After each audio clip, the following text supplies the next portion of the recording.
जय जगन्नाथ समस्त को दैनिक टीवी ओडिया गोटे नुआ वीडियो को स्वागत।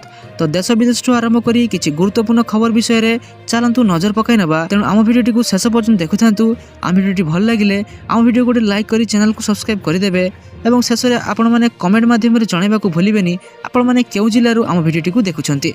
चलंतु नजर पकाई नबा संपूर्ण खबर उपरे। आज हेउछि पवित्र महाशिवरात्रि। एथिपई उत्सव मुखर समस्त शैवपीठ राजधानी आराध्य देव प्रभु लिंगराजों मंदिर रे प्रस्तुति एवं शेष पर्यायर आसी पहुंची जाइए।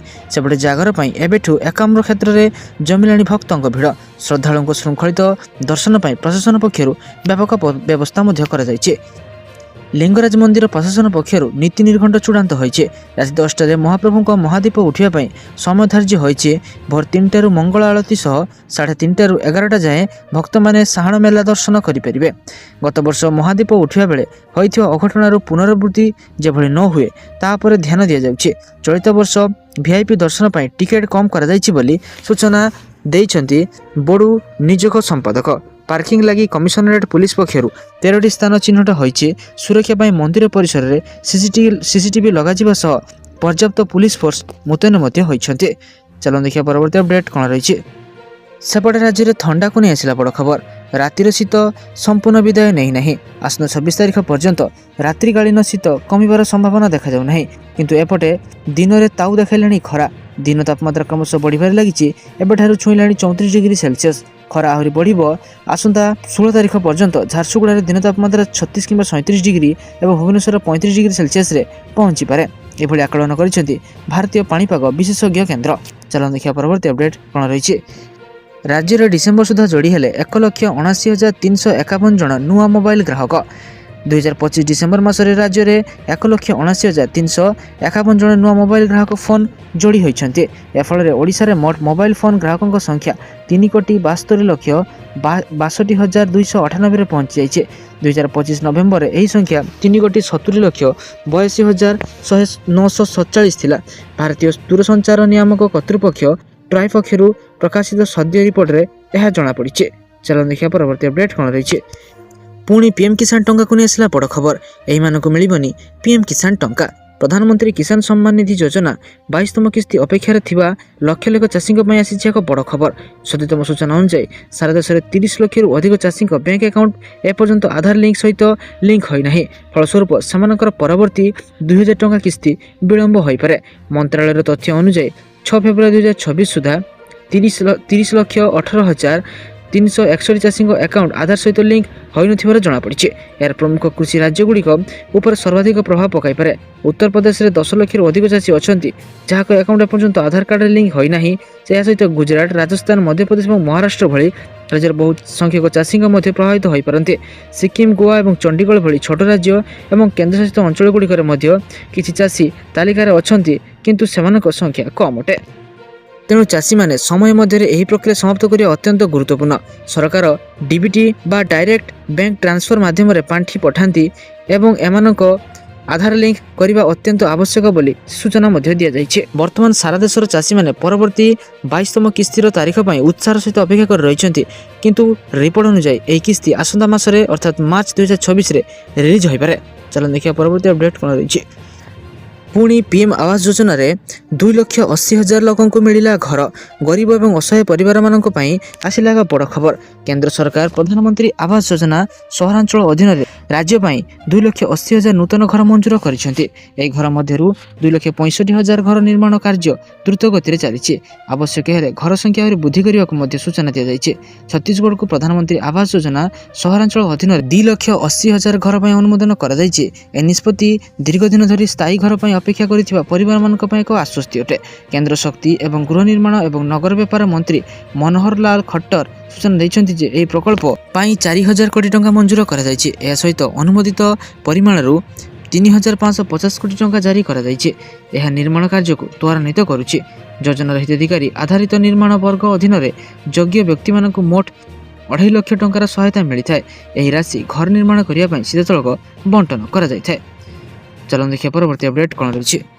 आज लागू है नुआ टोल टैक्स नियम। ପ୍ରକୃତରେ ପୂର୍ବରୁ ଏକ୍ସପ୍ରେସୱେ ସମ୍ପୂର୍ଣ୍ଣ ନ ହେବା ପର୍ଯ୍ୟନ୍ତ ମଧ୍ୟ ଟୋଲ୍ ଟ୍ୟାକ୍ସ ଆଦାୟ କରାଯାଉଥିଲା। ତଥାପି ଫେବୃଆରୀ 15 ଅର୍ଥାତ୍ ଆଜିଠାରୁ ସରକାର ଆଉ ଏପରି ଅଧା ଅଧୁରା ଏକ୍ସପ୍ରେସୱେରେ ଟୋଲ୍ ଆଦାୟ କରିପାରିବେ ନାହିଁ।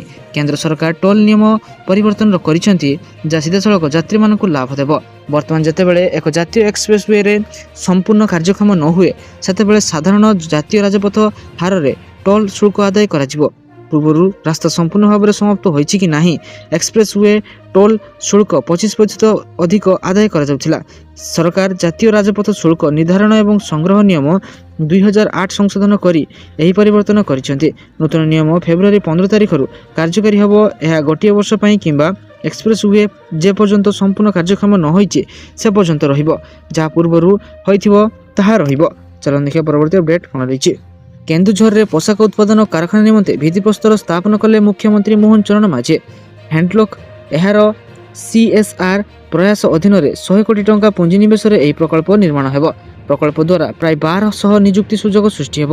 ମୁଖ୍ୟମନ୍ତ୍ରୀ କେନ୍ଦୁଝର ବଳଭଦ୍ରପୁରଠାରେ ଏହି ଆଧୁନିକ ପୋଷାକ ଉତ୍ପାଦନ କାରଖାନା ଭିତ୍ତିପ୍ରସ୍ତର ସ୍ଥାପନ କରିଛନ୍ତି। ଆଦିତ୍ୟ ବିର୍ଲା ଗ୍ରୁପର ଛାମୁଆ ଧାତୁ କମ୍ପାନୀ ହ୍ୟାଣ୍ଡଲକ୍ ଇଣ୍ଡଷ୍ଟ୍ରିଜ୍ ଲିମିଟେଡ୍ର CSR ପାଣ୍ଠିରେ ଏହି ପ୍ରକଳ୍ପ ହେବ। ଚାଲନ୍ତୁ ଦେଖିବା ପରବର୍ତ୍ତୀ ଅପଡେଟ୍ କ'ଣ ରହିଛି। SCB OBTରେ ନୂଆ ବ୍ୟବସ୍ଥା। SCB ମେଡିକାଲ କଲେଜ ଏବଂ ହସ୍ପିଟାଲରେ ରୋଗୀଙ୍କ ସୁବିଧା ପାଇଁ ବହିର୍ବିଭାଗ OPD ଚିକିତ୍ସା ସେବାରେ ଗୁରୁତ୍ୱପୂର୍ଣ୍ଣ ପରିବର୍ତ୍ତନ କରାଯାଇଛି। ଏହି ନୂତନ ବ୍ୟବସ୍ଥା ଫଳରେ ଏବେ ରୋଗୀମାନେ ନିର୍ଦ୍ଧାରିତ ଦିନ ବ୍ୟତୀତ ଅନ୍ୟ କାର୍ଯ୍ୟ ଦିବସରେ ଚିକିତ୍ସା କରୁଥିବା ସମ୍ପୃକ୍ତ ଡାକ୍ତରଙ୍କ ପରାମର୍ଶ ପାଇପାରିବେ। ସେଦିନ ମିଳୁନଥିବା ପରୀକ୍ଷା ରିପୋର୍ଟକୁ ପରେ ସଂଗ୍ରହ କରି ସମ୍ପୃକ୍ତ ଡାକ୍ତରଙ୍କ ୱାର୍ଡ ଚେମ୍ବରକୁ ଯାଇ ରିପୋର୍ଟ ଦେଖାଇ ପରାମର୍ଶ ନେଇପାରିବେ ବୋଲି SCB ପକ୍ଷରୁ ସୂଚନା ଦିଆଯାଇଛି। SCBର OPDରେ ବିଭିନ୍ନ ବିଭାଗ ଏବଂ ଡାକ୍ତରମାନଙ୍କ ପରାମର୍ଶ ପାଇଁ ନିର୍ଦ୍ଧାରିତ ଦିନ ବା ନିର୍ଦ୍ଦିଷ୍ଟ ବାର ସ୍ଥିର ମଧ୍ୟ କରାଯାଇଛି। ଏଥିପାଇଁ ରୋଗୀ ଉଭୟ ଅନଲାଇନ୍ ଏବଂ ଅଫଲାଇନ୍ରେ ଟିକେଟ୍ ବୁକିଂ କରି ସେଦିନ ଡାକ୍ତରୀ ପରାମର୍ଶ କରିଥାନ୍ତି। ଚାଲନ୍ତୁ ଦେଖିବା ପରବର୍ତ୍ତୀ ଅପଡେଟ୍ କ'ଣ ରହିଛି। ଆସନ୍ତା ଶିକ୍ଷାବର୍ଷ 2026-27 ନାମଲେଖା ପାଇଁ ଏବେଠୁ ପ୍ରସ୍ତୁତି ଆରମ୍ଭ କରିଛି ଉଚ୍ଚଶିକ୍ଷା ବିଭାଗ। ଉଭୟ ସ୍ନାତକ ଯୁକ୍ତ 3 ଓ ସ୍ନାତକୋତ୍ତର PG ନାମଲେଖା ପ୍ରକ୍ରିୟା ଶୀଘ୍ର ଆରମ୍ଭ କରିବାକୁ ପ୍ରସ୍ତୁତ ଆରମ୍ଭ କରିଛି। ଏଥିଲାଗି ଏପ୍ରିଲ 20 ସୁଦ୍ଧା ପରୀକ୍ଷା ଏବଂ ଜୁନ୍ 1 ତାରିଖ ସୁଦ୍ଧା ଫଳ ପ୍ରକାଶ କରିବାକୁ ସମସ୍ତ ବିଶ୍ୱବିଦ୍ୟାଳୟ କୁଳସଚିବ ଏବଂ କଲେଜ ଅଧ୍ୟକ୍ଷଙ୍କୁ ଚିଠି କରିଛି ଉଚ୍ଚଶିକ୍ଷା ବିଭାଗ। ଗତ ବର୍ଷ ଭଳି ଚଳିତ ବର୍ଷ ମଧ୍ୟ ଯୁକ୍ତ 3 ଏବଂ PG ନାମଲେଖା ପ୍ରକ୍ରିୟା ଆଗୁଆ ଆରମ୍ଭ ହେବ। ନୂଆ ବର୍ଷରେ ନାମଲେଖା ଏବଂ ପାଠପଢ଼ା ଯେପରି ବିଳମ୍ବ ନ ହୁଏ ସେଥିଲାଗି ଆଗୁଆ ପ୍ରସ୍ତୁତି ଆରମ୍ଭ କରାଯାଇଛି। ଚାଲନ୍ତୁ ଦେଖିବା ପରବର୍ତ୍ତୀ ଅପଡେଟ୍ କ'ଣ ରହିଛି।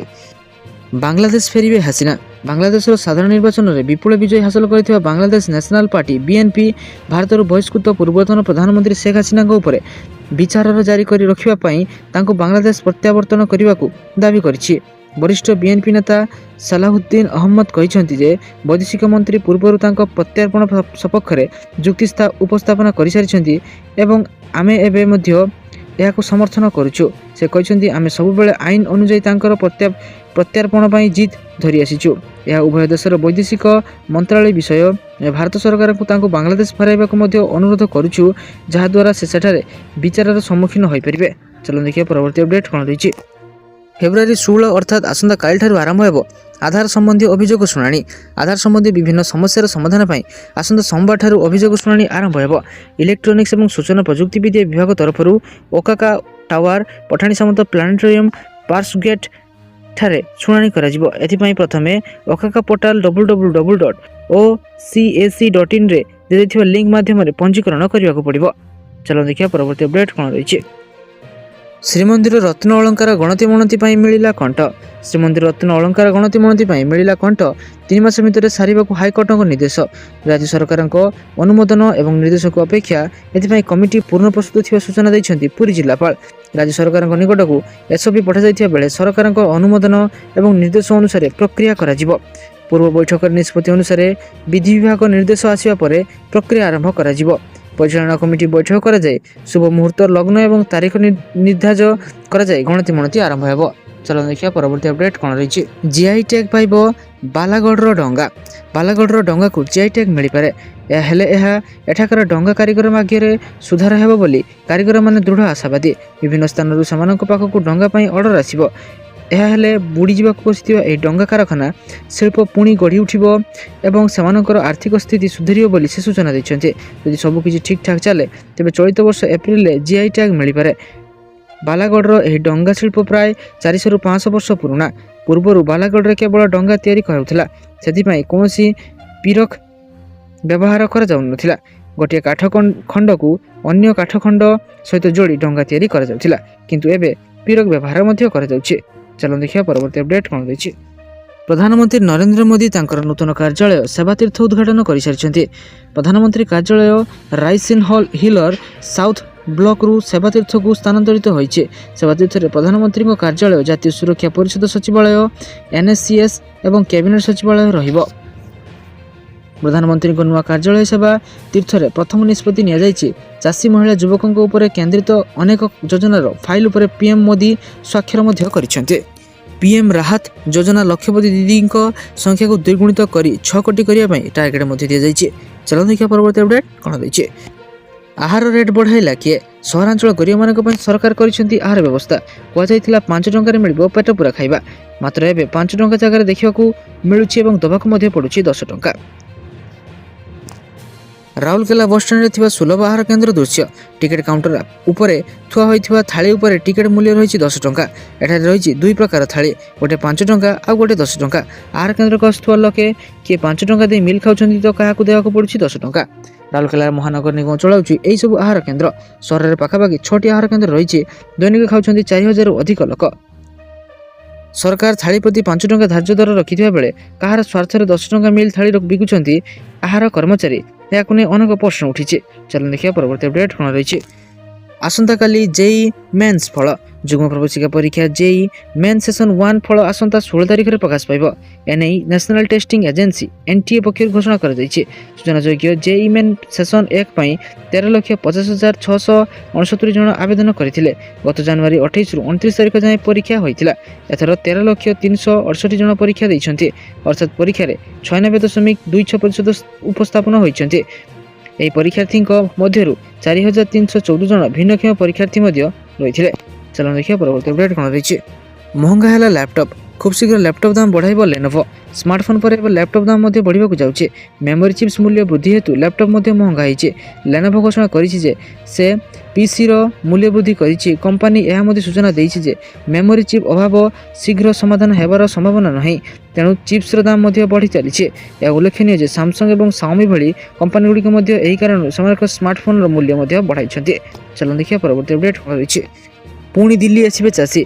ଏବେ ଆମେରିକା ସହ ଭାରତକୁ ଆଣିଥିବା ବାଣିଜ୍ୟିକ ଚୁକ୍ତିକୁ ନେଇ ଲୋକସଭାରେ ରାହୁଲ ଗାନ୍ଧୀ ବିଜେପି ସରକାରଙ୍କ ଉପରେ ପ୍ରବଳ ବର୍ଷିଛନ୍ତି। ସେ ଲଗାତାର ଭାବେ ଅଭିଯୋଗ କରୁଛନ୍ତି କି ଏହି ବାଣିଜ୍ୟ ଚୁକ୍ତି ଭାରତର ଚାଷୀଙ୍କୁ ବର୍ବାଦ କରିଦେବ, ଏହାସହ ଖାଦ୍ୟ ସୁରକ୍ଷା ଆଇନକୁ ଦୁର୍ବଳ କରିଦେବ।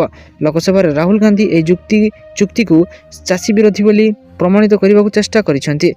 ଏହି କ୍ରମରେ ସେ କିଷାନ ସଂଘର ନେତାମାନଙ୍କୁ ଭେଟି ମଧ୍ୟ ଆଲୋଚନା କରିଥିଲେ। ରାହୁଲ ଗାନ୍ଧୀ ଲୋକସଭାର ସଂସଦ ଭବନ ପରିସରରେ ସାରା ଦେଶରେ କିଷାନ ସଂଘ ନେତାକୁ ଭେଟିଛନ୍ତି, ଯେଉଁଥିରେ ଭାରତ ଆମେରିକା ଅନ୍ତରୀଣ ବ୍ୟବସ୍ଥା ଚୁକ୍ତିକୁ ବିରୋଧ କରିବାକୁ ସାରା ଦେଶରେ ଆନ୍ଦୋଳନର ଆବଶ୍ୟକତା ସହ କୃଷକ ଏବଂ ଶ୍ରମିକ ଜୀବନ ଜୀବିକା ରକ୍ଷା କରିବା ଉପରେ ଚର୍ଚ୍ଚା ହୋଇଛି। ଏହି ବୈଠକକୁ ନେଇ ସଂଗ୍ରହ ହୋଇଛି କି ଏହି ଚୁକ୍ତିକୁ କୃଷକ ସଂଘର ନେତାମାନେ ବିରୋଧ କରିବା ସହ ମକା, ସୋୟାବିନ୍, କପା, ଫଳ ଚାଷ କରୁଥିବା ଚାଷୀମାନଙ୍କ ଭବିଷ୍ୟତ ଉପରେ ଚିନ୍ତା ବ୍ୟକ୍ତ କରିଛନ୍ତି। ଚାଲନ୍ତୁ ଦେଖିବା ପରବର୍ତ୍ତୀ ଅପଡେଟ୍ କ'ଣ ରହିଛି। ଅନ୍ ସ୍କ୍ରିନ୍ ମାର୍କିଂ କରିବ CBSE। କେନ୍ଦ୍ରୀୟ ମାଧ୍ୟମିକ ଶିକ୍ଷା ବୋର୍ଡ CBSE ପରିଚାଳିତ ଦ୍ୱାଦଶ ଶ୍ରେଣୀ ପରୀକ୍ଷା ଓ ଖାତା ଦେଖା କମ୍ପ୍ୟୁଟର ମାଧ୍ୟମରେ ମୂଲ୍ୟାୟନ କରାଯିବ। ଅର୍ଥାତ୍ ଚଳିତ ବୋର୍ଡ ପରୀକ୍ଷାକୁ ଅନ୍ ସ୍କ୍ରିନ୍ OSM କରାଯିବ। ଏହାଦ୍ୱାରା ଖାତା ଦେଖାରେ ସ୍ୱଚ୍ଛତା ଆସିବ। ଏହା ସହିତ କାର୍ଯ୍ୟଦକ୍ଷତା ମଧ୍ୟ ବୃଦ୍ଧି ପାଇବ। ମୋଟ ନମ୍ବର ଯୋଗଫଳ ତ୍ରୁଟି ଶୂନ୍ୟ ହେବ ଏବଂ ଶୀଘ୍ର ମୂଲ୍ୟାଙ୍କନ ସହଯୋଗ କରାଯିବ। ଚାଲନ୍ତୁ ଦେଖିବା ପରବର୍ତ୍ତୀ ଅପଡେଟ୍ କ'ଣ ରହିଛି। ଗଞ୍ଜାମରେ ଡିଫେନ୍ସ ଡ୍ରୋନ୍ ଫ୍ୟାକ୍ଟ୍ରି। ପ୍ରତିରକ୍ଷା ଉପକରଣ ନିର୍ମିତ IG ଡିଫେନ୍ସ ଡ୍ରୋନ୍ କାରଖାନା ନିର୍ମାଣ କରିବାକୁ ରାଜ୍ୟ ସରକାର ଗଞ୍ଜାମରେ 30 ଏକର ଜମି ଆବଣ୍ଟନ କରିଛନ୍ତି। 2 ବର୍ଷରେ କାରଖାନା ନିର୍ମାଣ ହୋଇଯିବ ବୋଲି କମ୍ପାନୀର ଉପାଧ୍ୟକ୍ଷ ମେଜର ଜେନେରାଲ ଉମେଶ ଚନ୍ଦ୍ର ପାଢ଼ୀ ସୂଚନା ଦେଇଛନ୍ତି। ଭୁବନେଶ୍ୱରରେ ଆୟୋଜିତ ସାମ୍ବାଦିକ ସମ୍ମିଳନୀରେ ଉପାଧ୍ୟକ୍ଷ ରହିଛନ୍ତି ଏବଂ କହିଛନ୍ତି ଯେ 300 କୋଟି ଟଙ୍କାର ଏକ ନୂତନ ମାନର ମଲ୍ଟି ଡ୍ରୋନ୍ ଉତ୍ପାଦନ କେନ୍ଦ୍ର ସ୍ଥାପନ ପାଇଁ ଅନୁମତି ଦେଇଛନ୍ତି ରାଜ୍ୟ ସରକାର। ଚାଲନ୍ତୁ ଦେଖିବା ପରବର୍ତ୍ତୀ ଅପଡେଟ୍ କ'ଣ ରହିଛି। ଶ୍ରୀ ଜଗନ୍ନାଥଙ୍କ ଦର୍ଶନ ଯୋଜନାର ଶୁଭାରମ୍ଭ। ମହାପ୍ରଭୁ ଜଗନ୍ନାଥ ହେଉଛନ୍ତି ଜଗତର ନାଥ, ତେଣୁ ତାଙ୍କ ଦର୍ଶନ ପାଇଁ କୌଣସି ବାଧା ରହିବା ଉଚିତ ନୁହେଁ। ନବରଙ୍ଗପୁରଠାରେ ଜଗନ୍ନାଥ ଦର୍ଶନ ଯୋଜନାର ଶୁଭାରମ୍ଭ ଏବଂ ସରକାରୀ ମେଡିକାଲ କଲେଜର ଭିତ୍ତିପ୍ରସ୍ତର ସ୍ଥାପନ ଅବସରରେ ଏହି ସୂଚନା ମିଳିଯାଇଛି। ଏହି ଯୋଜନାରେ ଚଳିତ ବର୍ଷ ରାଜ୍ୟର 5,000 ହିତାଧିକାରୀ ଏବଂ ଆସନ୍ତା 4 ବର୍ଷ ମଧ୍ୟରେ 1 ଲକ୍ଷରୁ ଉର୍ଦ୍ଧ୍ୱ ଯୋଗ୍ୟ ହିତାଧିକାରୀଙ୍କୁ ମହାପ୍ରଭୁଙ୍କ ଦର୍ଶନ କରାଇବାର ଲକ୍ଷ୍ୟ ମଧ୍ୟ ରଖାଯାଇଛି। ତ ସାରାଦିନ ଏପରି ବଛା ବଛା ଏବଂ ଗୁରୁତ୍ୱପୂର୍ଣ୍ଣ ଖବର ଜାଣିବା ପାଇଁ ଆମ ଚ୍ୟାନେଲକୁ ସବସ୍କ୍ରାଇବ୍ କରି ରଖନ୍ତୁ ଏବଂ ଆମ ଭିଡ଼ିଓ ଗୋଟେ ଲାଇକ୍ କରିଦିଅନ୍ତୁ। ଧନ୍ୟବାଦ।